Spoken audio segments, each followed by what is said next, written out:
Salut à tous, aujourd'hui je vais vous faire une vidéo qui va concerner surtout les futures mamans qui me regardent. C'est une vidéo en fait sur des choses que j'ai achetées et qui en fait, malgré ce que je pensais, se sont révélées très utiles. Parce que c'est vrai qu'il y a pas mal de choses où je me disais oui non ça ira, j'en ai pas besoin, etc. On va faire sans, enfin je trouve ça inutile, c'est un achat, etc. pour rien. Et en fait ça s'est révélé super utile, donc je vais vous dire tout ça en vidéo. Donc en premier, quelque chose qui s'est révélé super utile et qui est assez récent comme achat en fait. Enfin, récent, ça doit faire 3-4 mois maintenant qu'on l'a, alors qu'on a un bébé, enfin on a 2 bébés et le premier est né en août 2015, donc je vous le dis tout de suite, on aurait pu l'avoir depuis longtemps, mais à chaque fois je me disais mais non ça sert à rien, et en fait je suis trop contente de l'avoir. C'est un sèche-biberon. Alors je vous dis, un sèche-biberon, je me disais mais non ça va pour faire sécher, on mettra sur là où il y a les couverts. Ensuite je me suis dit non on a une petite boîte, etc. Enfin j'ai trouvé tellement de trucs pour faire sécher les biberons, et en fait le mieux ça reste quand même un sèche-biberon de type, je parle pas des arbres parce que les arbres, enfin j'ai pas testé déjà, mais surtout je trouve ça moins esthétique. Mais nous on a un genre de, je crois que c'est un truc Philips, peut-être d'Avent, je suis même pas sûre. Mais on a pris un truc sur Amazon qui est à plat avec plein de petites tiges, et ça permet en fait de mettre les tétines et les biberons, et il est génial ce truc. Il prend de la place mais il est génial, et je peux vous dire que c'est bien plus pratique parce que moi je déteste quand il y a de la poussière sur les assiettes, les couverts, les trucs comme ça, quand ça traîne. Et au moins là avec les bibis, au moins on n'a pas besoin de laisser traîner les trucs, enfin un peu n'importe où. Moi je déteste ça, au moins ils sont tout de suite sur la tige et retournés. Donc voilà, il n'y a pas d'eau qui stagne, parce que j'ai pas envie que bébé chauffe un truc avec l'eau stagnante. Je vous le conseille vivement, hein. Prenez-le, faites-le, mettez-le sur votre liste de naissance. Deuxième chose que je pensais inutile et qui finalement s'est révélée super utile, c'est un babyphone. Donc nous en fait au début on était dans un appart avec seulement 2 pièces qui faisait 34 mètres carrés. Et du coup là forcément on n'avait pas besoin de babyphone, hein, vous comprenez. Cela dit on a déménagé après dans un appartement qui fait 110. Donc ça change beaucoup, mais comme c'est un appartement, voilà, en soi on n'a pas besoin d'un babyphone, sauf que, tout bête, on a un balcon, et quand on, par exemple pendant l'été, on se faisait des petites soirées, etc., que les enfants dormaient, et ben au moins on avait un babyphone pour savoir s'il n'y avait pas un des enfants qui avait besoin, qui pleurait, qui voulait peut-être, je sais pas, qui avait chaud, ou je ne sais quoi. C'était hyper pratique, ce qui ne nous empêchait pas d'aller voir occasionnellement, bien sûr, si on ne les entendait pas. Mais c'était hyper pratique. Et quand on bouge en fait, par exemple quand on va chez quelqu'un ou quoi, et que bébé fait une sieste à l'étage ou j'en sais rien, et ben c'est hyper pratique. On a le babyphone et ça je suis ravie de l'avoir. Donc voilà, c'est un achat qu'on nous a fait et que je trouve top. En plus vous en avez des pas très chers. Et puis même tout bêtement, si vous recevez du monde et qu'il y a beaucoup de blabla et que votre enfant est dans la pièce quand même assez éloigné et qu'il fait dodo avec la porte un peu fermée, même si vous y allez assez souvent, c'est quand même bien d'avoir le babyphone attaché à la ceinture. Ensuite, il y a quelque chose que je pensais réellement pas utile avant d'avoir un bébé, c'est les langes.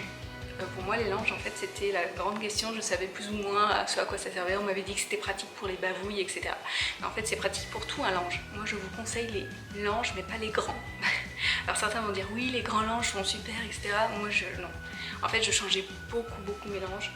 Et du coup, j'avais pas besoin d'avoir un énorme drap. Pour moi, c'était un petit lange, je dirais cette taille-là, un petit lange pour les petites bavouilles, les petits vomis sur, je dirais, 1 ou 2 jours. Moi, je crois que je faisais en fait un lange par jour. Et je mettais ça plutôt qu'un bavoir parce que je trouve ça moins pratique pour quand ils sont tout petits. Et du coup, le lange, il servait pour tout. Donc le physio, par exemple, quand vous mettez bébé contre vous, en portage, vous pouvez mettre le lange, comme ça s'il vomit ou quoi, tout bêtement, parce que moi il vomissait assez souvent en portage, et comme ça il vomissait sur le lange, et c'était pas un gros lange qui ressortait de partout, c'était pas quoi, un genre de drap, et au moins c'était pas un bavoir, ou alors il me vomissait pas dessus quoi, et j'avais toujours mon lange avec moi, je le mettais vraiment partout. Je l'utilisais aussi pour recouvrir son cou, enfin vous voyez les petites choses comme ça, ça sert toujours un lange, et donc moi je vous conseille d'en avoir au moins 10 pour les débuts de bébé, parce qu'à partir de 6-7 mois c'est plus trop utile, en général il arrête les petits vomis, les trucs comme ça, mais au début vous avez besoin de lange. Autre chose que je pensais pas trop utile, c'était le cododo. Donc pour notre premier enfant, en fait on avait une seule pièce, donc il dormait avec nous dans un berceau à côté, en fait un grand lit à barreaux à côté, et voilà, on se levait assez souvent la nuit, hein. Enfin, je me souviens que je me levais mais juste pour faire quelques pas, pour aller prendre bébé ou alors calmer, etc. Enfin voilà.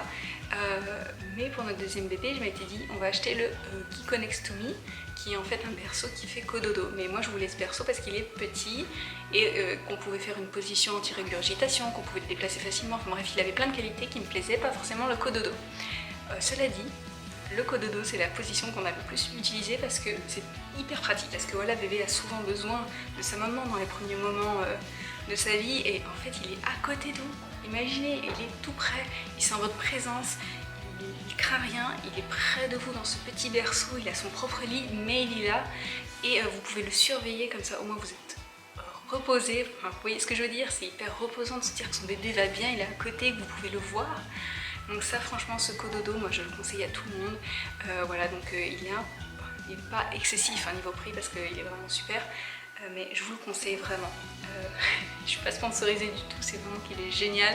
Nous a bien aidé, et même je pense que pour les femmes qui allaitent, c'est vraiment un gain de temps d'avoir son bébé vraiment à proximité, prendre le bébé, hop, le sein direct, c'est hyper pratique.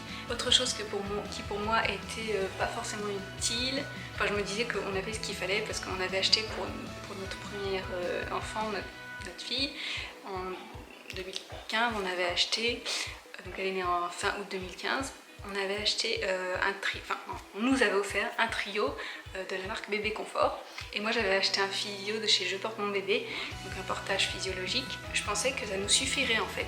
Donc on était à Paris à cette époque, et même maintenant dans notre nouvelle ville, voilà, ça aurait été difficile, mais bref. Ce que je veux dire, c'est que on a eu besoin très rapidement d'une autre poussette. Donc on avait le trio, qui veut dire le cosy, la nacelle et la poussette canne, hein, on avait ça, plus le physio, mais on avait besoin d'une poussette, et oui, parce qu'en fait le physio a vite ses limites, je veux dire en termes de mobilité.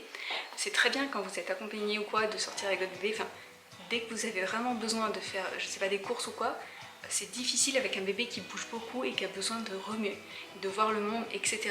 Et moi je ne mettais pas sur le dos, donc je mettais juste devant, et je peux vous dire que là déjà avec Marceau c'est un peu difficile. Donc c'est plus mon mari qui le fait maintenant quand on sort tous ensemble.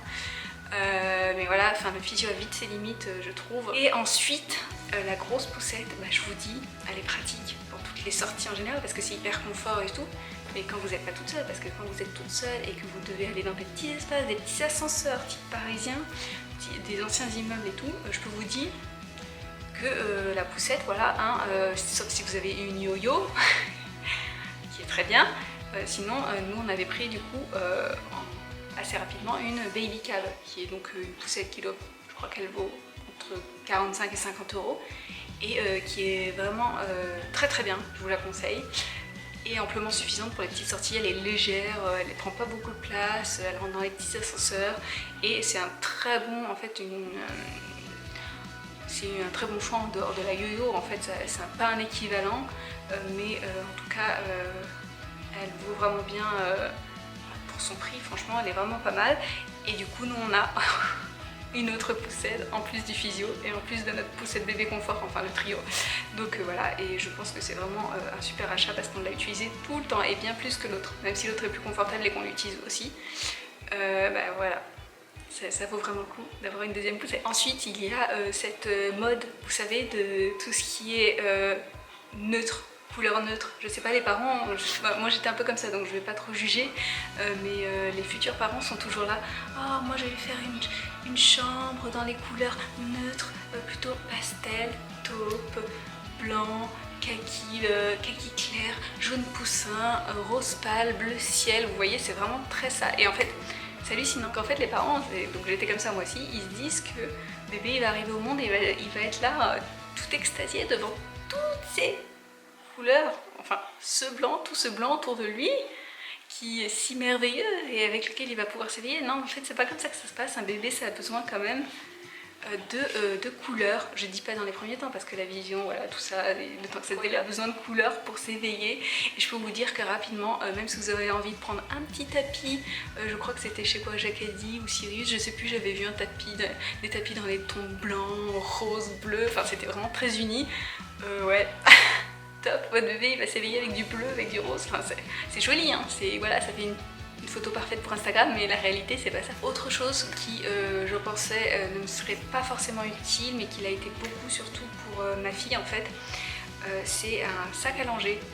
Donc là vous allez dire oui un sac à manger c'est pas forcément utile, on peut mettre dans son sac, moi je mets dans un autre sac etc, j'ai un sac de sport.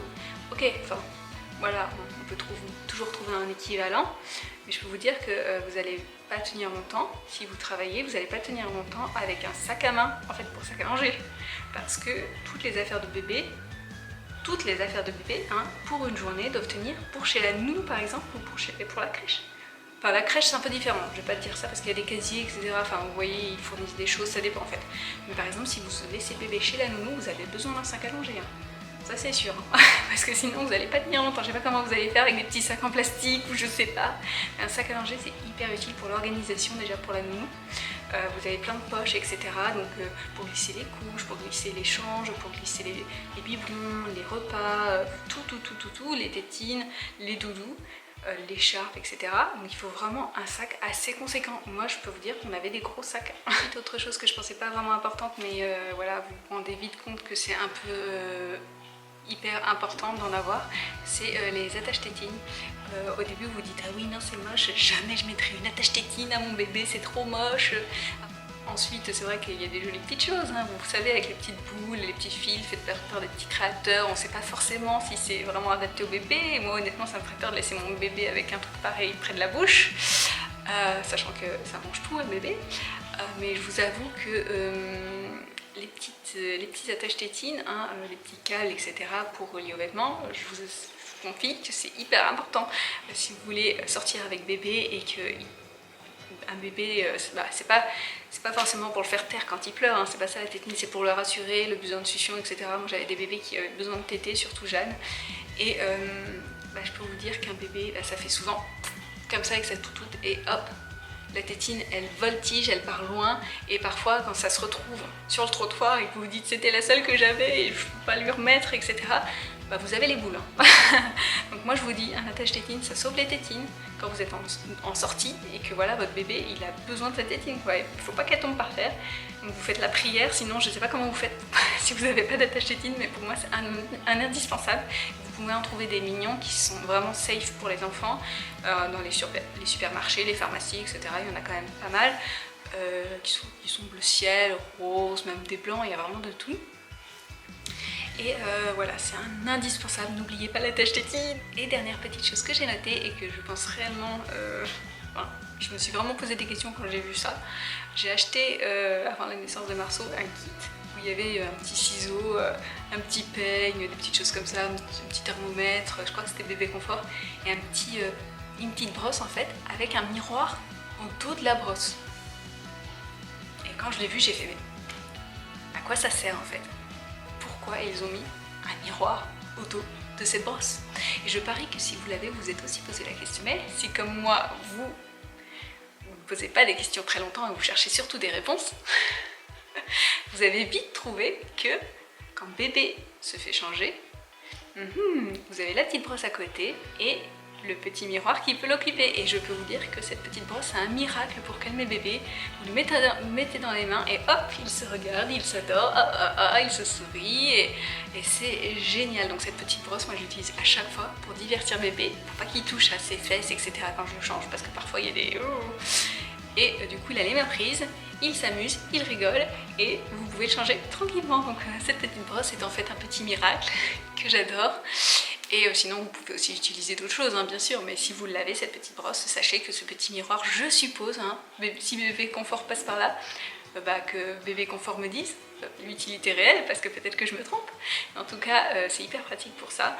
Donc voilà, je vous le dis, si vous avez la petite brosse avec le miroir au dos, hein, on sait jamais. Donc voilà pour la vidéo sur ces petites choses que je pensais inutiles et en fait qui se sont révélées très utiles. J'espère qu'elle vous aura été utile à vous aussi. N'hésitez pas à me poser des questions sur ces produits ou même sur d'autres choses pour savoir si voilà, j'ai eu besoin d'autres tel produit. Enfin, n'hésitez pas, je suis là pour ça aussi. Et ça me fait plaisir à chaque fois quand on partage. Je vous fais plein de bisous, je vous dis à très bientôt. Salut!